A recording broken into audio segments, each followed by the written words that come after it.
Hey, what's up, everybody? Again, I'm in one of these series of times where sometimes I'm not as regular, and it's disappointing because I was getting a lot of really good feedback when I was more regular, and interesting feedback, things that people typically wouldn't say, which I thought was very, very flattering. So hopefully we can get back, and you got to do one before you can do a whole bunch. So very busy weekend at Perform Better last week. Last weekend, I came in Friday night, had my regular work stuff Thursday and Friday, and then got in. Sometimes when I don't always think Providence, I think it's a city. Growing up watching Big East basketball, Providence was just like Syracuse and Georgetown and St. John's, but it's a little city and there's no Ubers or Lyfts when you get in at 11:30 p.m. But we'll get to that in a minute, because the talk that we did there, which is going to be roughly the same talk chopped down a little bit for time purposes at the Raising the Bar conference in Orlando, which you can find that information to sign up for. That's going to be live in suburban Orlando and also available online, and we're going to do a talk. I'm going to take some of the feedback that I'll get to from that talk and bring it to Orlando. What we did at Perform Better will eventually be on their app, which is always 100% free, and you get all the speakers, etc. So we'll get to that in a minute, but even before that, also some very flattering feedback, interestingly, of just like everybody, there's people that you have a good amount of respect for, and maybe you don't connect with them a lot, but whenever they tweet something, whenever they're putting some kind of content out there, you're like, I know I look at it, and those people were very positive for some of the things that they were able to get a look at through the T=R+ holiday sale, where we've got everything that we've previously done, but it was also the release of a very short breathing seminar that we did during the lockdown at New York Strong, which is Todd George's gym in Mamaroneck. And when we had done that, all of the proceeds went to the senior dog sanctuary that he and his wife run out of their house. And seeing these dogs a lot, I thought it was a good way to give good thanks for being a home while Allie and I were in Greenwich. So not only can you get the breathing seminar, but if you're going to get anything else, ACL in action, kettlebells, they're the newer. Obviously everything else, T=R, T=R2, T=R3. Look, these things have some material that is dated. However, the thought process is not dated. I'll go back and randomly look at something on the website, and I'm like, okay, yeah, I can see that I wrote that. I don't know that I would say it the same way, but I think you'd find the same thing. There's clearly things. T=R, the first DVD is 2009 when that content was being put to PowerPoint. So I can't possibly suggest that it's all contemporary or things that I always would do, but the concepts, how you fill in the blanks is where the changes are. So that holiday sale is going to continue, and the feedback, particularly for the newer stuff, the ACL in action and the T=R kettlebells, was very, very flattering. So if you haven't checked that out, please take a look. But as I said, over the weekend in Providence, the first live event that Perform Better has done in quite some time, and one of the slides that I wanted to expound on, was one of the rehab programming concept slides, and really what that whole talk was trying to demonstrate to the listener, student, whatever somebody wants to call themselves. What I don't want is to look at somebody that they look up to and just follow their plan, because no one has the same context.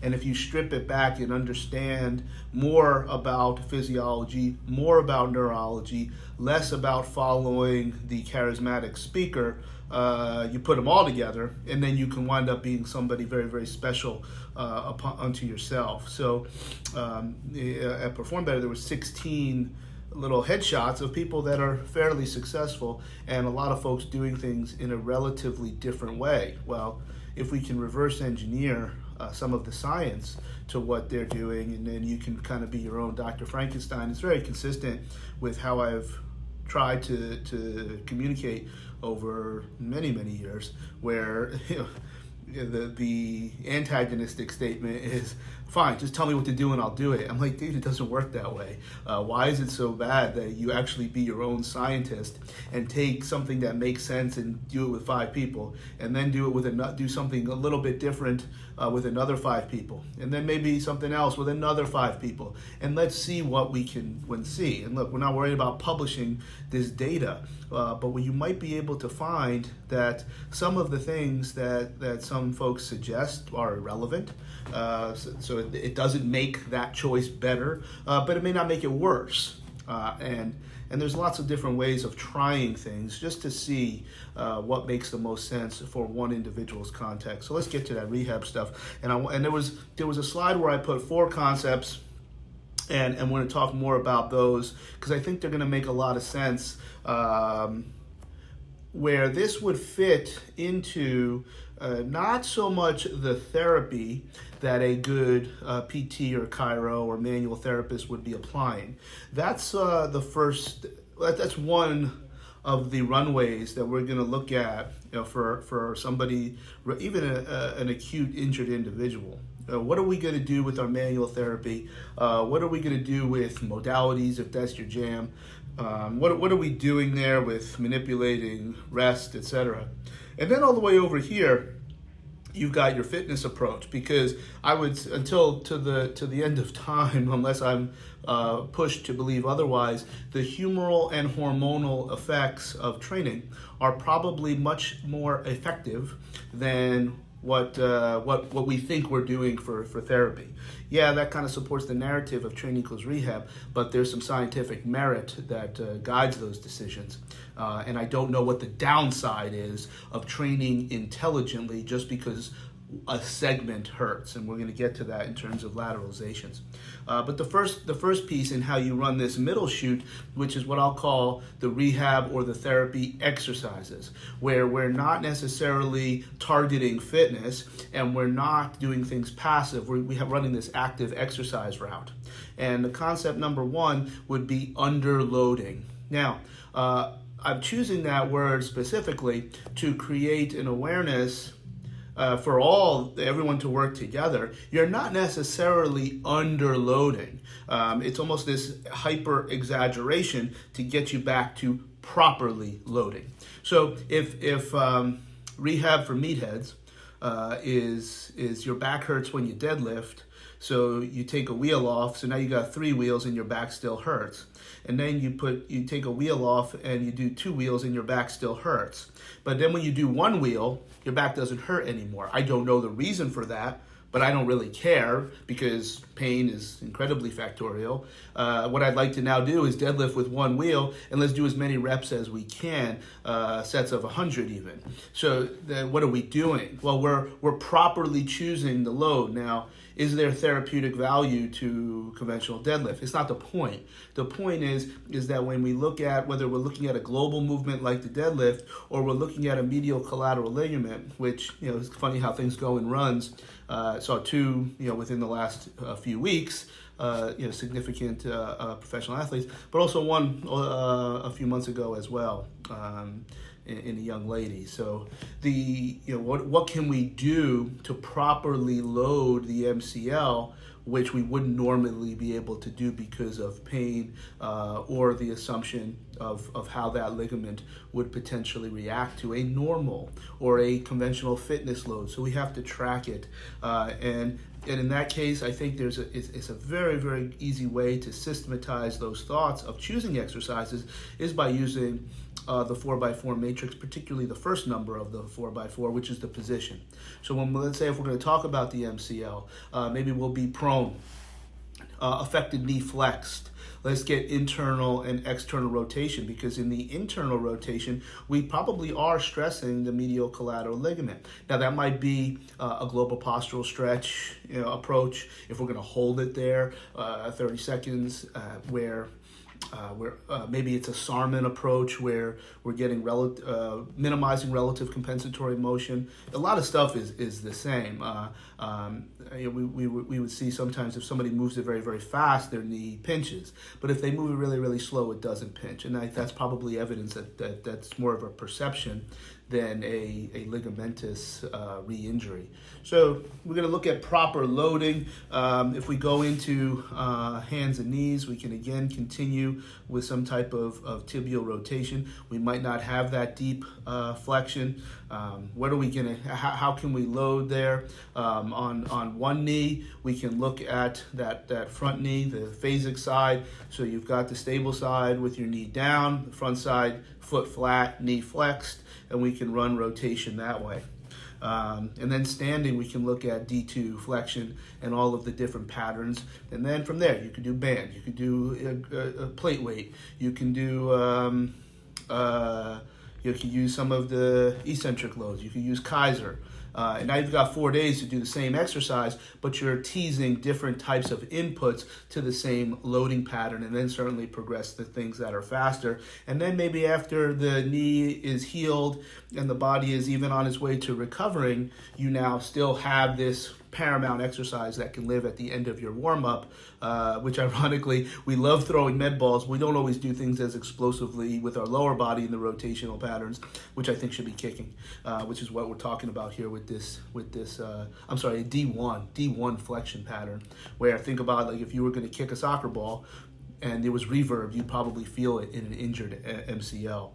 Creativity is endless in this underloading concept, but that's how you start to build out packages. Your SFMA is always going to help you find other things that contribute back to the injured area, and you just choose different loading patterns. And that's these can be mobility drills, they can be motor control drills, but we just have to pick the correct level that is going to, at worst, not make anything bad, but hopefully promote an increase in direction of collagenous tubules, so that when there is healing, the recovery is in parallel with the healing, meaning, it doesn't hurt anymore, the MRI doesn't show any more tears, but did we remodel that ligament or soft tissue, including bone, in an ideal fashion? So that's number one. Number two would be taking advantage of lactic environments.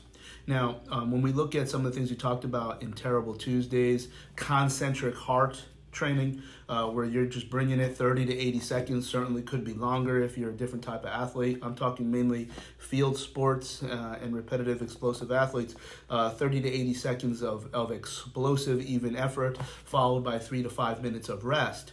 Now, that's we've talked about that's primarily maintaining a motor strategy. That's your even effort under extremely high heart rates, talking like well above 165, 170, 180 plus.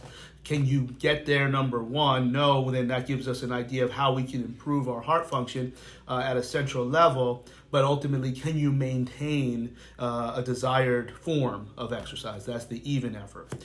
Now, what else is happening is obviously you're developing lactic systems. So we're going to get that huge amount of rest. Well, it's really not that huge, but it probably appears to be very, very long rest to mitigate the acidosis, the hydrogen that comes along with the development of lactate. And then, of course, the lactate is able to be used efficiently in the next round, because that's why we want to stay in this longer periods of time, so the aerobic system is a primary energy source. But the other thing that happens when you're constantly developing these lactic environments is over time, the body will then be triggered, stimulated, adapted to increase human growth hormone. And that's money. Human growth hormone in a safe and ethical way that also gets us other things is a big, big money victory. And that's where we'll say, dude, don't even do any rehab, just train and let the human growth hormone allow the acute injury to be healed. Now, how you choose those exercises is where lateralizations are crucial, where we have to certainly be aware that if we are stimulating any kind of sympathetic response from constantly pushing through pain, then what I'm saying is kind of bets are off. It doesn't really work as well. So choosing exercises that, good news, don't really matter. The exercise doesn't matter. They matter when we're looking at developing these underloading patterns. But for when you're doing your fitness, you can just do bodybuilding. You can do, being on one knee and do all your exercises because you're in a boot and you're sprained ankle. So a lot of these things, the exercises that you choose for your lifting and your fitness or whatever it is, as long as it doesn't provoke the joint system that is injured, painful, or significantly loss of mobility or motor strategy, just pick other things. It doesn't matter when you're in rehab because we're assuming that we're getting as close to the exercises that we would want to carry over to our sport or terminal activity, but they're not available because we don't have the warranty or the access to get into those joints. Now, there was a fourth concept that I think most people, are probably injured in, and it was the discussion of using machines for rehab. And I'll tell you a story. Val Nasetikin, I talk about him all the time. I wish I was be able to be around him more often. Founder of Omega Wave. We're coming back from lunch at Bear Burger on LaGuardia at NYU, and we're talking shop, and we talked about machines. And Val was like, of course, there's no role for machines in the high level of carryover to training athletes. But Charlie, in rehab, I'm sure you would use them. And I said, well, I'm always getting thrown upon situations where ACLs are poorly rehabilitated months or even years, and their quads are completely unacceptable. And that's probably at a time where the most usage of knee extension machine or other strategies for seated knee extension. Obviously, I used to think that this was heresy, and I was wrong. But not using a bunch of other machines. And look, when you start to travel and see all these there's different machines. Some machines are definitely better than others. And they do allow for a little bit more than 33% of the value from training in one plane. So the using machines in the rehab process or with your lateralizations to create these lactic environments is something that should be strongly considered. And as we're looking to develop specific soft tissues, being able to get after the quads, the hamstrings, the groin. If you see a lot of glute medius tendinosis, I'm talking about these silly in and out machines, but maybe they're not so silly. And in learning some things from Keith Barr, who I think will be one of the primary presenters at the NFL Combine Strength Coaches Conference. Like maybe these ideas really aren't as dumb, and that was really a big part of my talk, where it's just meant to think. I don't care if you do what I do; it doesn't matter. But I think using machines for the rehab process in the rehab exercises, or even having a place for somebody that has an opportunity to train a significant amount of time over a weekly microcycle, I think there's a role, and I don't think it's as horrible a thing. And you're able to maybe get some more physiological volume without the mechanical load, because if I'm primarily interested in that unique hormonal impact, I don't care if the movement carries over to the sport. I want to create the internal macro level of stimulation so that we can then seemingly have this magical recovery process. Nothing's magic. Magic is just what somebody else doesn't understand. But I'm very proud to see that when you try these things, you're just learning. And if it didn't work, don't do it again. I do think you need to see twice before you make a decision. So again, those concepts are underloading, which really means properly loading, using machines to feed that process, creating intelligent lactic environments, moderate levels, mild levels. We're not looking to bury people. That is not the answer, but we're looking to create, longer intervals of maximal efforts. However, remember, when you're going for a minute, you're not going nearly as hard and as fast as if you would be doing something for 10 seconds. And then appreciating lateralizations, where can you get as close to the terminal exercises that you want, but but maybe do something that looks a little bit different that you wouldn't normally do, but you're doing it for a reason. And if you can run the regressions and your rehab exercises and run your lateralizations and run them in parallel, you do everything correctly, you're going to get to your number one A-list exercises sooner than later, and you're basically recovered, which is a word that we used again in that talk. So that's going to be at the Raise the Bar conference.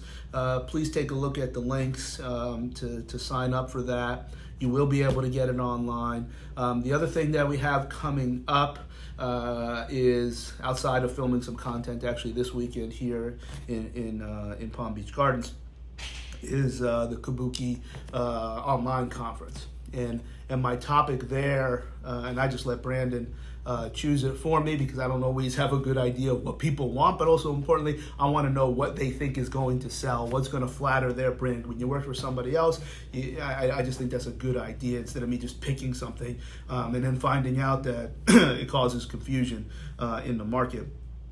He went and looked at some of my older or more recent stuff, but stuff that was done a while ago, and he wanted me to expound on using the role of using screening during the warm-up, which I don't think is a very wise choice. You can go back and we'll probably find a link to that here with this video to go back and see that, maybe 10-15 minutes. I know we're up to 20 minutes on this, but if you're still listening, then I guess it was worth your time. But we're gonna create a presentation on the why screening does not make sense to do in a warm-up for some very, very useful reasons. It's like putting flour and peanut butter together. You need flour and you need peanut butter to make peanut butter cookies. I'm not sure they always go together. So we're going to be talking about that with Kabuki, and again, there's a sign up for that as well, where you're going to get access to a whole gang of other speakers, whether you see it live or on demand. So hopefully that all makes sense. We're definitely going to have some good content, not only from myself but from the other folks here at Coastal Performance in Palm Beach Gardens, and very excited with how things are coming along here, and the two offices in New York City, Kyle's got them on lockdown. Some really, really good things, good run right now, and hopefully we can finish up the NFL season very similar to last year. So, all right, well, last thing, as always, if you happen to you happen to see anything, you see something, you say something. So hey, anybody seen a leprechaun? Say yeah.